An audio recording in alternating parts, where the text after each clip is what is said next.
Alright, it is time now for the dramatic conclusion to the four-door Grand Touring Car Challenge. Everyone built cars that were less than $75,000 and submitted them. I have reviewed them, I've scored them, I've driven them around a racetrack. So I'm fairly happy with the way this car turned out in terms of just cruising. It's a really nice cruiser, it sounds nice, it's pretty quiet, and it drives well.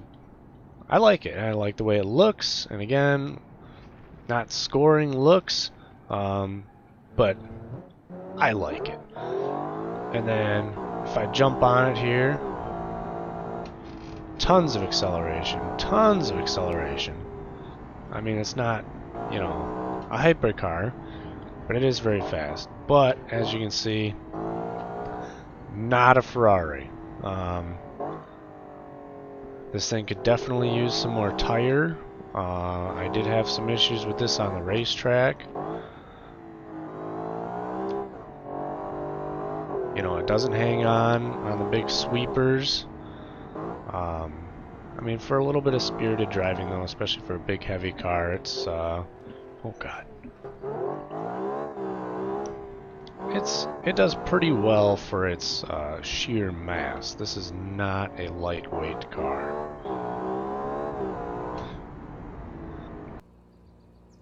Alright, now we have the Armor Motors Avere.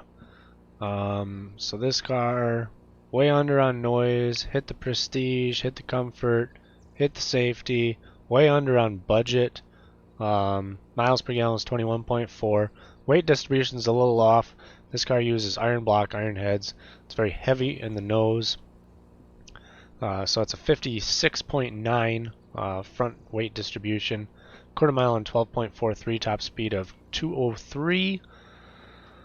And a track time on automation of 2.02, but I was only able to recreate a 2.25, so it did take a 23-second penalty there.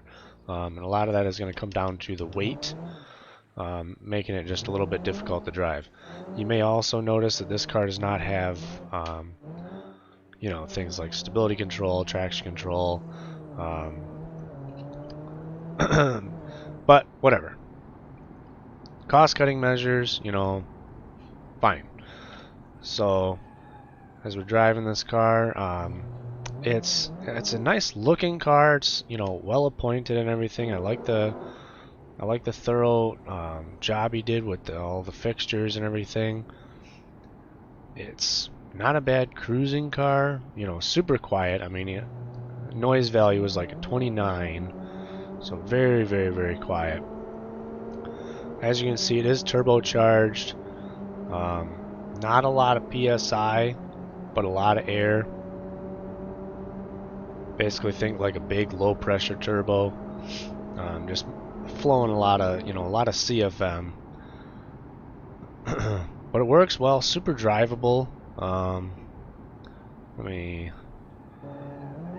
Oh yeah, there's that understeer there. I definitely have to get a lot of motion into the wheel before it turns in. That was nice. Stops well.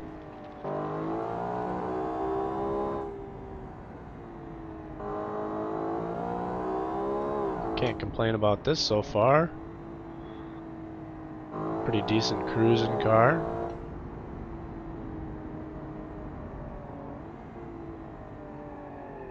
Oh, there's that weight. There's that weight. Alright, so next we have the Prince of All Saiyans Big Fang. This car, again, way low on budget. 37 on the noise value. Hit the prestige, comfort, safety. Miles per gallon on this one is 22. The weight distribution, again, he's taking a big penalty here. He's got a lot of weight hanging over the nose. 59% of the weight is on the front. Quarter mile on 11.7, so very quick. Top speed of 232, very quick. It was only able to post a 218 around the automation test track in automation, and I did a 228, so he took a 10-second penalty there. So the difference between what automation did and what I did is actually not too bad on this car, which is good. It's a good sign for the drivability. It wasn't super quick in automation around the course. I suspect probably largely due to that weight hanging off the front of the car. You know, you're getting a lot of understeer. Oh yeah, a lot of understeer. I think even that last car I was in, I was getting through those corners a little bit quicker than that. You can tell that this transmission isn't very sophisticated. It's kind of, some of that is also the traction control cutting in. So I think maybe I'll try it with the traction control off and see if it pulls a little bit better. BeamNG will actually change how the car shifts if you have a more sophisticated transmission. It'll be livelier, and turn off the traction control, and oh yeah, I mean, this thing definitely goes. Definitely goes. I don't mind it in here. Alright, now we have the car that Freebrenner submitted, which is the Black Widow. But for now, let's just... Now, you can maybe already tell even how much quicker this transmission is. You can tell that he allocated some of his budget for the transmission on this car. This car is right at the budget. Oh, let's see, where are we at here? Yep, noise is 44.9, prestige is 85.8, so he was over on that. Comfort is 65. Safety is 77. Budget 74.5. Miles per gallon is 20.1. Not surprising. Weight distribution, he does have a big ol' honkin' V10 over the front axle. So he's at a 59.5% on the front. Quarter mile in 9.06. This is the fastest car submitted, hands down. Top speed of 259. Track time in automation was 153. Again, way faster than any of the other cars. I think the next one closest to that was the Armor Motors Avir at 202. And then I was able to recreate a 2.12. And this thing is just loud and fast, but it turns in surprisingly well. You would think, being an all-wheel drive, with all that weight over the front end, that it wouldn't want to turn in. It actually does really pretty well. I'm assuming he managed to find a way to get the semi-slicks or something on here. Oh shit.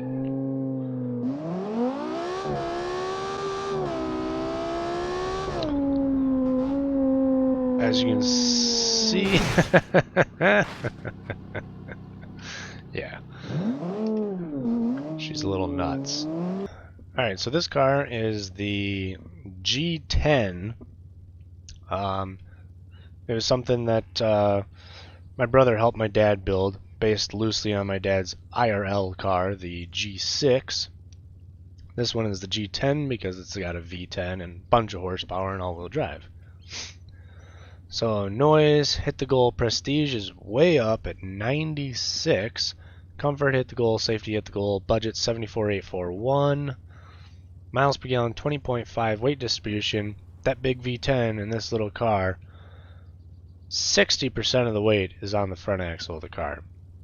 Quarter mile though, very respectable, 10.5. Top speed 212. Track time in automation was a 208.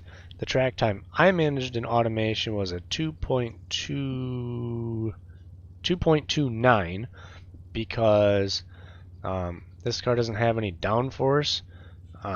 It's very light in the back end, so I had a very difficult time getting it around sweepers on the test track. Other than that, it was quick and it handled well, but Every time I approached a corner, the SM would come around. And I think you were probably going to see that even just on this little wooded mountain road. But quiet, you know, drives fine. It's not a... Oh, see that SM? It's coming around still. It's not a big car. It's subtly styled, but it's nice. It definitely is reminiscent of the Pontiac G6 on which it's based, so that's kind of cool. Yeah, I mean, can't really say a hell of a lot, you know? It drives just fine. So I'm gonna go ahead and see. Those brakes love to lock up on this thing. Very, very tricky to try and drive this thing fast. See, she's pushing wide. And now, for the testing, for the most part, I tried to leave cars in automatic. You know, just to kind of let the transmission speak for itself.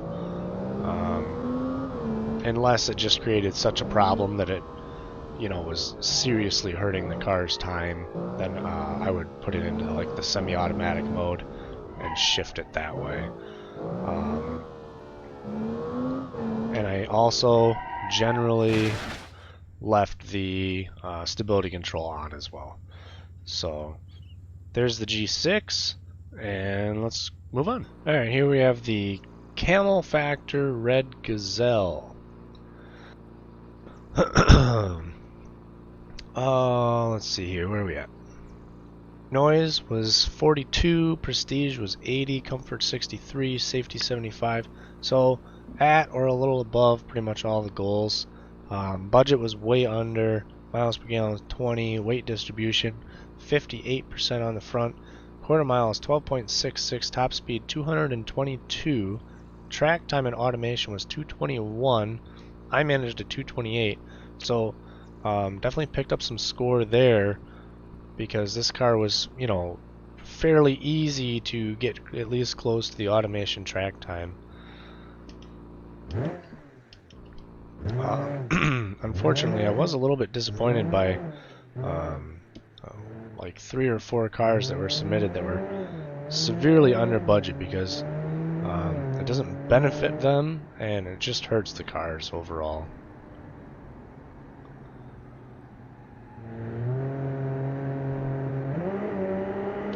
Oh shit, I'm not sure this thing even has decent steering rack in it. The kind of steering rack you choose, steering system you choose in automation actually will affect the way the wheel, like my wheel in my hands right now, behaves as I'm driving the car.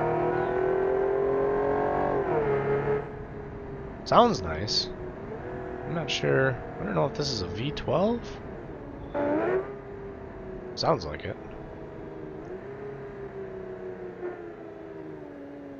You can see that soft suspension, and I'm not saying that's a bad thing. I mean, if anything, that makes it a little bit more compliant because the car kind of leans in, you know, instead of being very firm and rigid and therefore twitchy.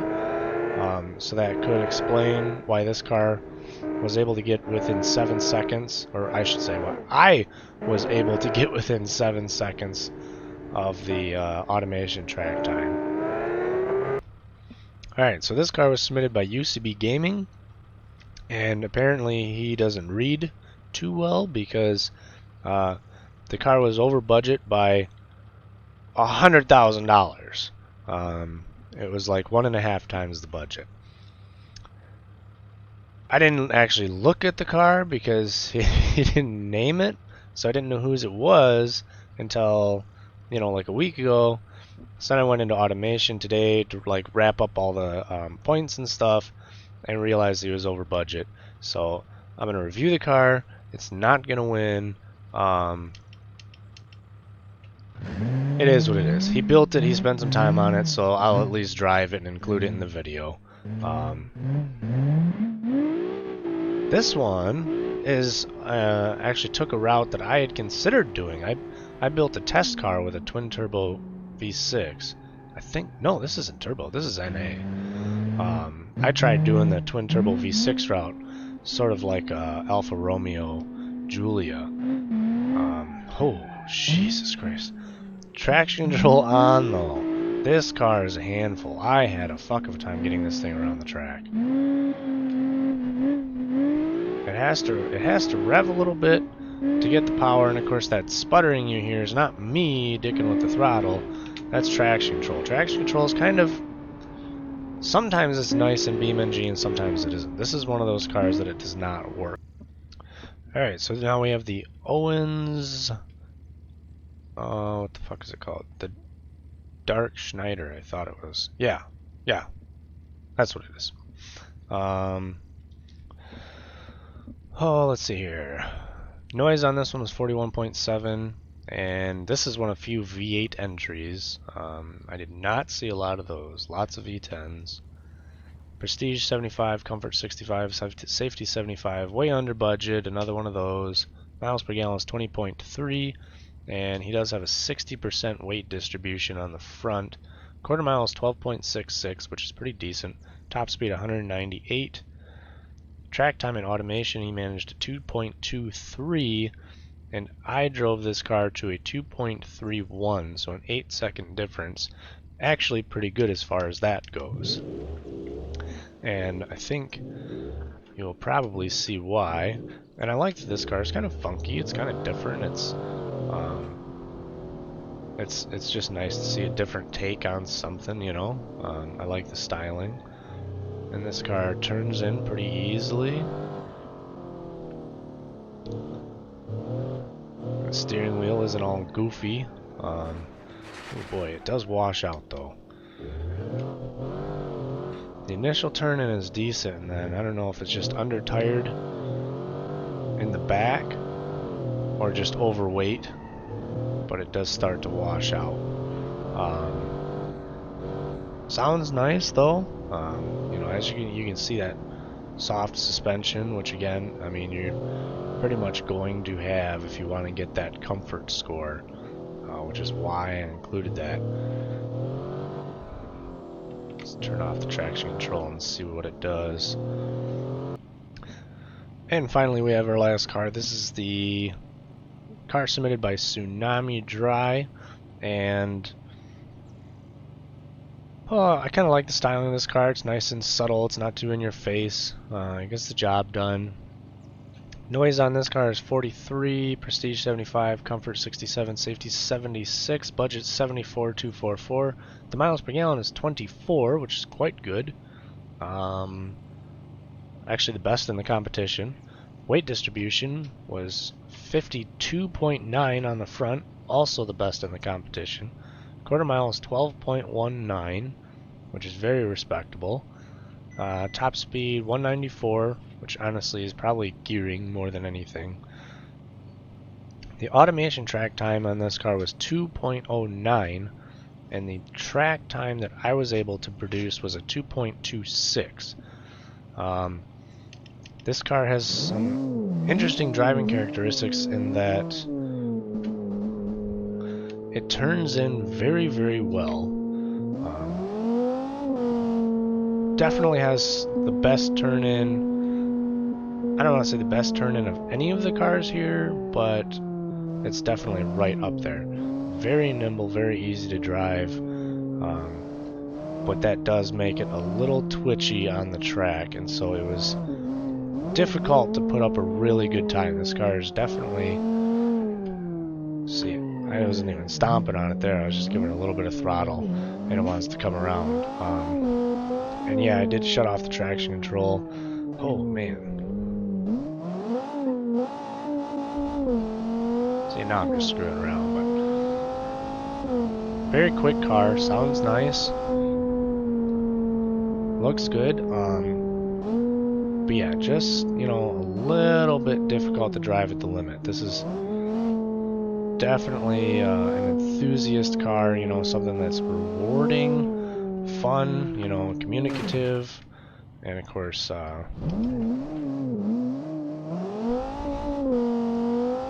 potentially dangerous.